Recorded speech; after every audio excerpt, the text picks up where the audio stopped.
Hey everybody, welcome back to the channel. So today I'm going to show you how to replace a steering rack on a Ford Fiesta Mk7. This is super easy and it looks a lot worse than it is. It's not that bad, you just need a basic set of tools. I'll run you right through it and I'll even show you why I'm changing mine. There's a lot of play in the one shaft. So yeah, let's take a look.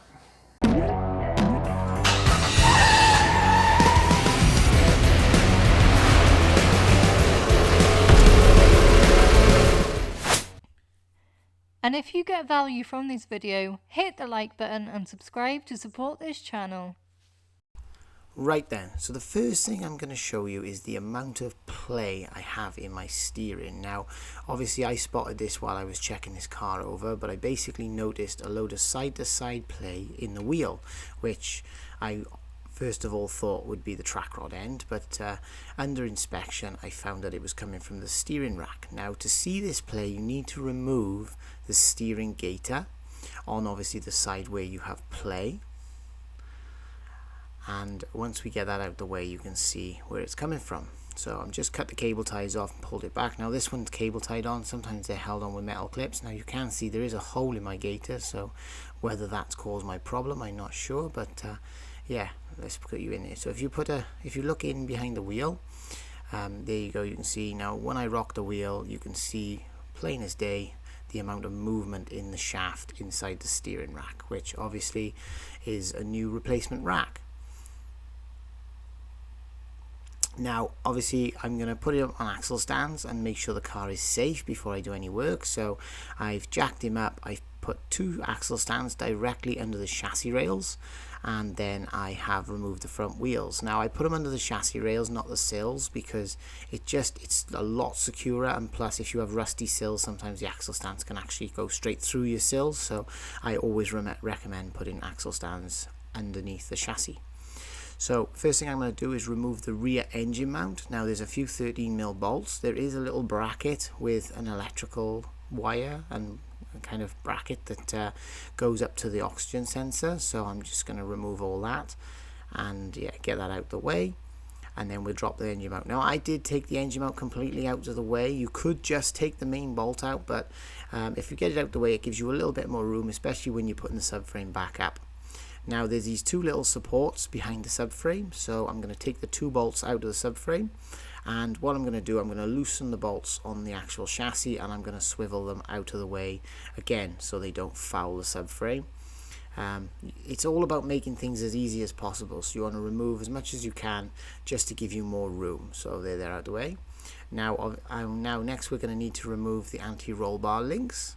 I'm going to remove them off the actual anti-roll bar because again the bar will actually come down with the subframe because it's connected. So I'm going to take a 15mm spanner and lock my ball joint, and then I'm going to undo the 17mm headed nut. There is different types of ball joints. Sometimes they don't have spanner locks, sometimes they have like an Allen key in the head of the actual ball joint itself with a threaded bit, so obviously keep an eye out for that. But yeah, you'll need to remove both on both sides of the car. So the next thing we're going to do is remove the track rod end. Now I'm going to give it a good wire brush because the last thing we want is this nut to jam and crack the ball joint, and then you'll have a hell of a job getting it off. So what we're going to do is just give it a wire brush and a spray. Now before we take that off, I'm just going to uncrack the lock nut for the ball joint. Obviously I'm going to reuse my ball joints because they're in good condition, so it's always good just to loosen that nut off now because trying to hold it can be a little bit difficult. And I'm only going to loosen him a little bit, and then I'll go ahead then and remove the ball joint nut.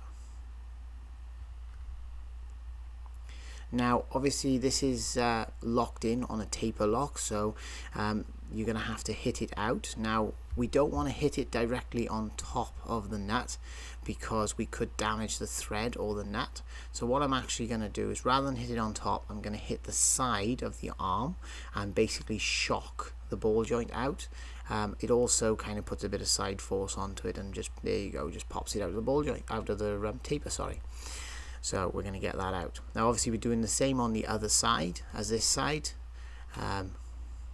to get the both sides down. Now the last thing I want to do is just remove the mount for the exhaust. Now the exhaust will stay in place, it doesn't really need this, so we're just going to take a screwdriver and pop it off and pull this out the way so that we can lower the subframe. And that's out the way. Now I'm just going to go inside the car. Now I've cable tied the steering wheel to the gear stick with obviously the wheels in the straight ahead position. And then what I'm going to do is remove the steering shaft. Now the reason I've cable tied the steering wheel is because with the squib I don't want to turn it. It's got to be in the middle position, and the new steering rack should be set in the middle position, so we'll check that when we put it on anyway. So I've got that bolt out and we've removed the steering rod, which is quite simple. Now there is a little cutout in the shaft for the bolt, so it can only go on in one place, so there's no worries about marking it up or anything. And there's two big flats at the back, but yeah, you'll see when we put it back on. Now I've got the subframe supported, so there's 4 bolts, one which is above the wishbone, which you've got to access through a hole in the wishbone, and then an 18mm nut, which is which is directly at the back of the subframe. And then on the opposite side of the car, that was the driver's side, this is the passenger's. You've got the same again, one through the hole in the wishbone and then one at the back directly into the chassis, well both of them. But so yeah, so we're going to get them bolts out now, and there she is, ready to come down. Now I'm just going to start to lower it. Obviously be careful that it doesn't catch anything on the way down. There should be nothing in the way. Now you'll notice I've left it in the ball joints. I haven't actually took the bottom ball joints out of the wishbones. The reasons I've done this is just because it keeps everything in line and it stops the drive shafts coming out and all sorts, and they are quite awkward to get out, and there's no need to remove them because we've got plenty of room. So here's the camera from the back. Now you can see there's my subframe with my steering rack bolted to it. So I'm going to remove them 3 bolts now that hold it in place. So I get the first one out. Now you'll notice that the anti-roll bar actually hooks over the steering rack arms, so to get the steering rack out we've got to kind of wiggle it through, but you could take the anti-roll bar off, but there's no need to, and I'm a big believer that if there's no need to take it off, you might as well just leave it in place. So there's 2 bolts, I'm on the 3rd one now. I'm just going to whip that one out as well, and that's my rack off the subframe. So like I said before, you've got to kind of wiggle it out of the anti-roll bar, so I'm going to pull it all the way one way and then lift the arm out of the roll bar and then push it the other way through. Again, you could loosen off the anti-roll bar, but you know, that didn't really take very long, did it? So I didn't really see a point. And there's our rack removed. Now here's my rack on the floor next to my new one. As you can see, it doesn't come with track rod ends or the actual boot which goes up to the chassis. So what I'm going to do now is remove my track rod end. Now I'm going to count the threads.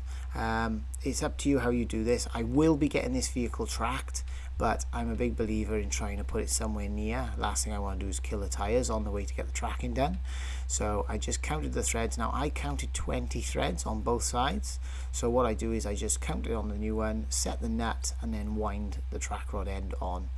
This will be going in for tracking. I did apply a bit of copper slip inside the ball joint, which I didn't actually show, but yeah, just obviously to make sure it doesn't seize on there. But yeah, like I said, you've got to get it tracked after having this job done, because no matter, even if you were to measure it and everything, you wouldn't get it perfect. And to be honest with you, the fact you're taking the subframe off, when the subframe goes back on, they never quite go back in the same place, so tracking will have to be done.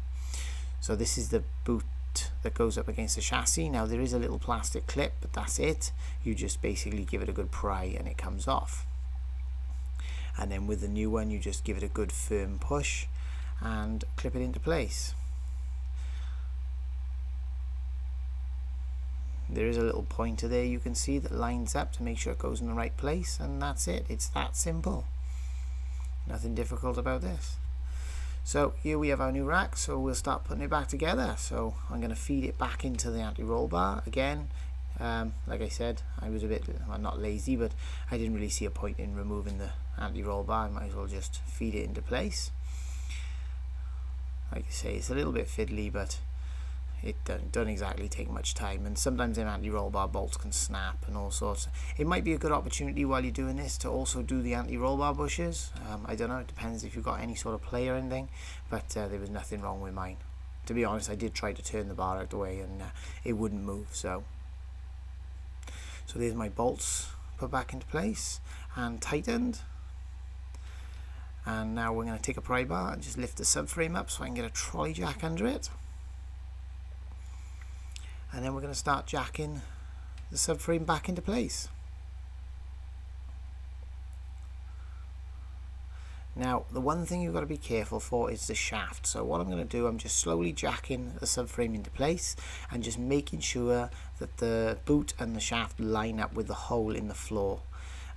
That's probably the most important. Nothing else really fouls. This is the one thing. It's good. You can kind of wiggle it around as you're putting it up there and just make sure you line that. Once you get that somewhere near in place, then you can turn around and you wiggle it around and get your bolts lined up. So as you can see, I've got it close, so now I'm just going to wiggle it around and get my bolts started. I advise getting all 4 bolts started in the holes before you go ahead and bolt tighten any of them or wind them up completely. So there's my one, here's my other one, which is up in the subframe. Again, you'll see is a bit of an awkward one to get to, I know, but it's not too bad.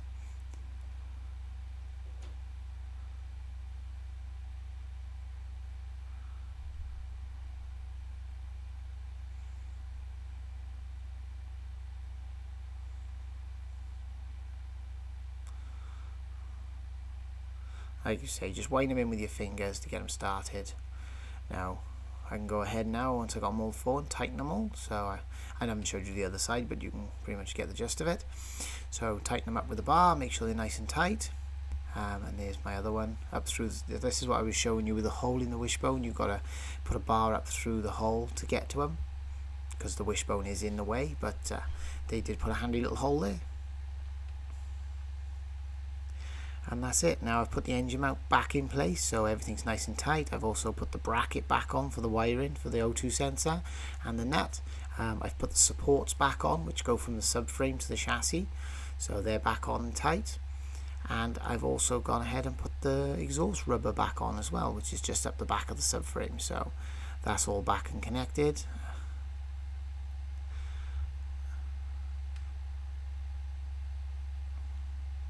Now I've done the anti-roll bar back up.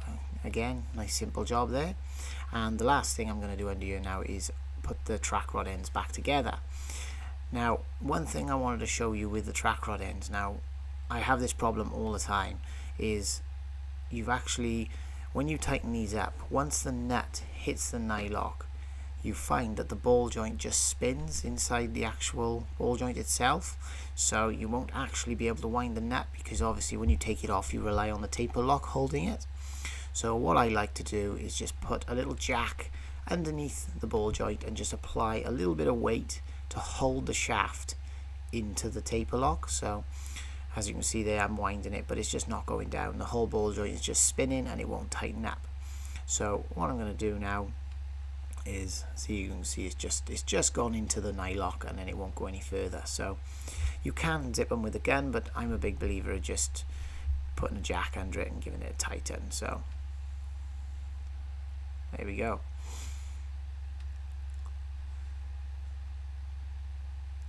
So what I'm going to do now is put a little bottle jack under here with a little bit of wood, just so it doesn't damage anything. You can use a trolley jack, you can use whatever you want. Hell, you could even put an axle stand and lower the car down onto the axle stand slightly, but I prefer bottle jack. And then once you put a tiny bit of weight on it, it just does up. And I've just put the smallest bit of weight on here, guys. Hardly nothing, to be honest with you. So just give him a good nip. Obviously make sure anything to do with steering, make sure it's nice and tight, because you don't want it coming off. And there's that. Now I'm going to lock the lock nut for obviously the track rod end for the adjustment. So lock that up. Like I said, it will have to be tracked. So, but I don't do tracking. I just let my local garage, my local ATS do that. Now you can see the wheels are near enough in the straight ahead position. Like I said before, we locked the steering wheel with the cable tie in the straight ahead position. So now we know the rack is somewhere near the straight ahead position with the wheels on. So we can go ahead now. Steering wheel hasn't moved since we took it off, so we know that's in the middle position. And we can go ahead now and put the steering shaft back on. Now I'll just explain the reason we got to make sure everything's in the straight head position is because in the steering wheel you've got something called a squib. Now I'm just showing you there obviously the shaft is only one fitment, it'll only go on in one place, so that makes that quite easy.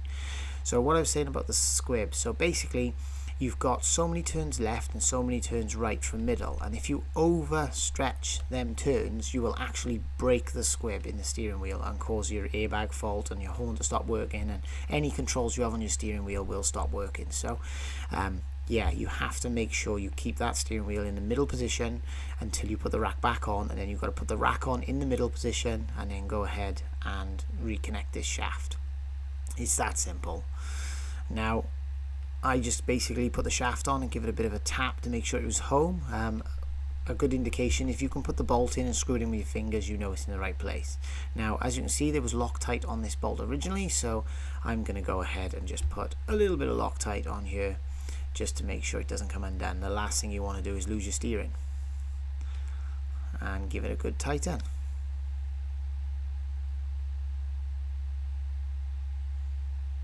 And there we have it.